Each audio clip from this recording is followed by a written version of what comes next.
TB Joshua sexual crimes and stage miracles exposed by BBC.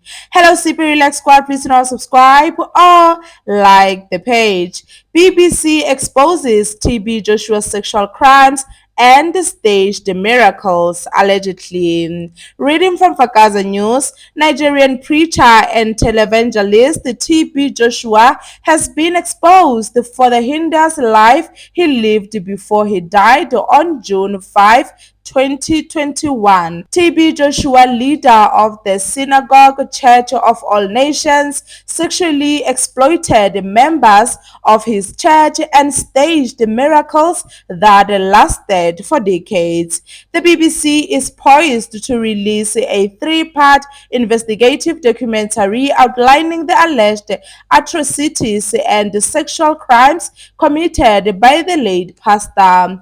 30 former members were interviewed, and the first segment of the documentary is slated for release on January 8, 2024. Survivors of TB Joshua sexual exploitation recounted how they were manipulated and silenced, even when aware that the relationship they had with Daddy was abusive.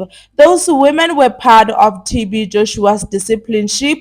Multiple women shared their experiences of being molested and raped by him. Some women who initially resisted his assault were threatened into submission, as revealed by one of the women in an interview with the BBC. According to all the women, TB Joshua justified his sexual assault by claiming it was for their salvation. These women joined the synagogue as teenagers and endured years of abuse before finally leaving. Abisola, a woman who spent 14 years in the church, disclosed that she was hard. You know what I mean when I say hard, you guys? Throughout her stay. Additionally, when these women became pregnant from the assaults, they were coerced into having abortions at a clinic within the synagogue. One woman said, "We went into his room and I stood there. He said, 'Off your clothes.' So I removed my clothes. He just pointed, so I lay down, and then he aired me. He broke my virginity. I was screaming, and he was whispering in my ears that I should stop acting like a baby. I was 17 years old. I was underage." One of the survivors confronted TB Joshua after she managed to escape. She recorded the encounter in videos she shared with the BBC. In the video, a security officer was heard threatening to shoot at the lady. Survivors said they were targeted, beaten, and shot at by thugs suspected of working for the pastor. The BBC documentary revealed how the church staged, managed, and exaggerated miracles that were televised. People were told to exaggerate their problems so they could be healed. Likewise, their healing so it could be perfected by God.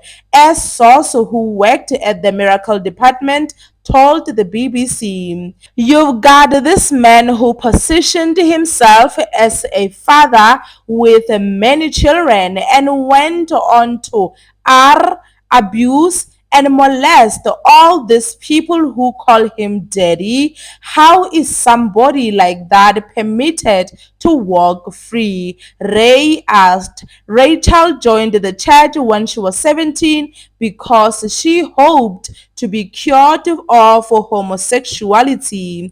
Another part of the investigation delved into how TB Joshua maltreated and ostracized the daughter he had out of wedlock.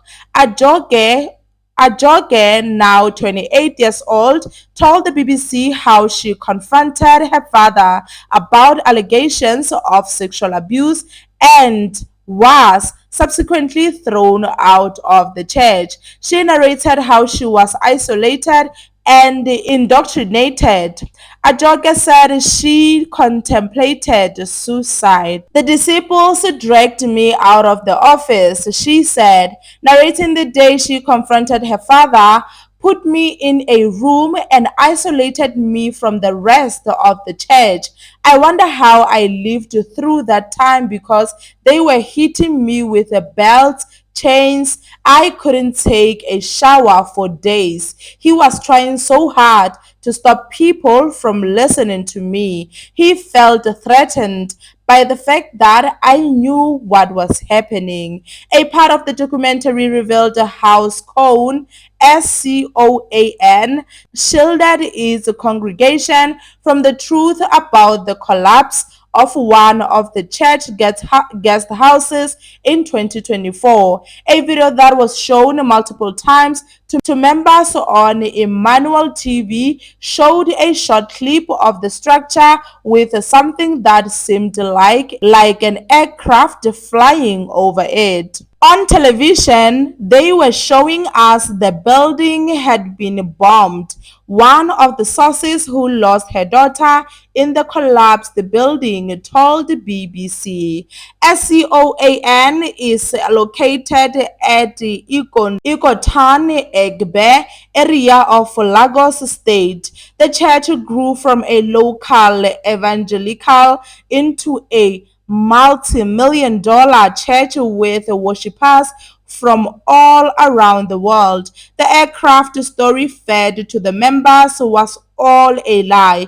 Emmanuel, one of the young men who saved TB Joshua, told the BBC. Emmanuel claimed the church had a structural defect. The foundation of the building was inadequate for the floors built on it. Ray, a Brit who attended the church and was a disciple, corroborated. She added that Joshua insisted that the building be raised despite professional opinions.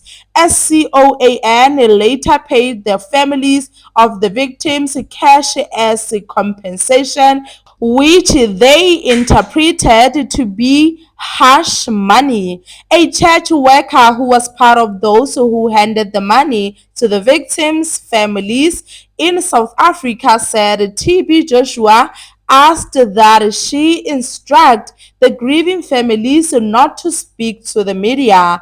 Then Joshua personally threatened families who refused the money, sources told the BBC.